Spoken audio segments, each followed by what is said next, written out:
nga pula nga color, total close na to ang dalan portion sa Capistrano, naa sa palibot sa Gaston Park, then taingon sa Fernandez Street, then portion sa Rizal Street, no?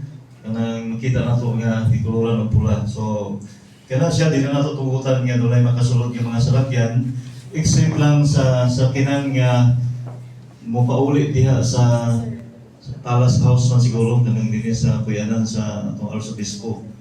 Naman sila ay parkinganan diya sa sulod. And kanang nga panahon, magsugod sa iyo sa buntag pa sa sakit sa utso. Ang atong gibutan niya is 6 AM, pero ako nag-isip ko pa sa sayo pagitaan nga panahon.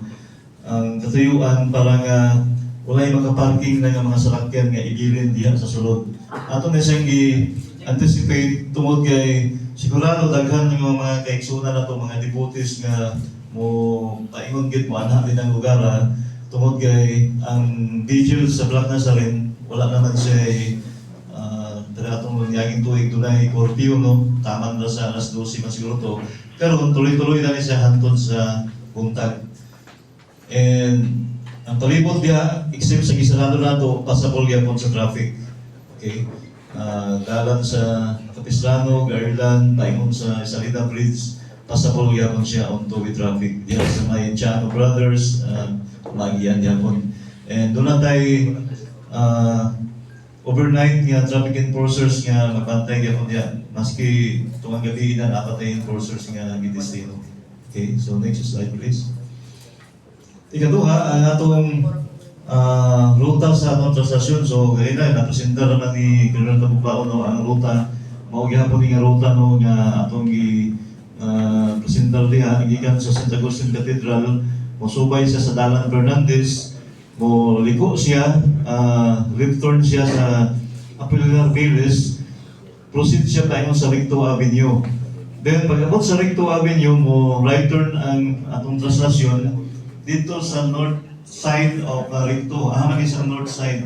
Katong doon namin tayo gasolinahan sa Yagi, kanang nasa kanto. Katong nga side dito. So kung atong bulagwayon sa traffic flow, mura sa counter flow bali. Pero kani nga panahon, ang atong dalan Recto Avenue, sirado naman siya sa atong vehicular traffic. So wala problema sa atong ruta o sa flow sa atong translasyon. Then proceed na dayon ang translasyon sa dini sa Nazareno Parish Church, dini man ang ending point. So, sa gabi pa, kadlawon sa Pizza 9, ato nang temporary close ang katunga sa Recto Avenue, fronting diha, dini sa simbahan, no, sa Nazareno Parish Church. Close traffic na siya, gikan sa Puralis, paingon sa Osmeña, katunga lang. Now, pag mugawas na ang Black Nazarene dini sa Cathedral, mga banda alas 5, ato nang i-full close ang Recto. Gikan na din sa Bilis, punig pa na siya sa Julio Bacana, diya na siya magsugod, paingon nagyapon sa Osmeña. So total close na siya on both lanes, no? Full closure na siya. Okay? So, next slide. Parish Church, na i-full close na ito pag magsugod na ang stasyon. During nga nakaabot na din ang Black Nazarene, niya mo panus pa na ang Santos nga Misa, and thereafter wala yung mga schedule na sa Misa dahil din sa simbahan. Paingon sa gabi, ang one lane din at tubangan sa simbahan yun, ato na siyang temporary close.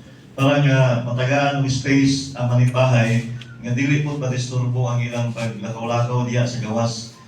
Dili parekaron nga kung gawas na kadili sa simbahan, diretso na dayon nanay mga sakinan nga gaagi sa atong Recto Avenue. So, natay space nga ibilin para nga masiguro po ang safety sa atong mga manipahay. Okay, next slide.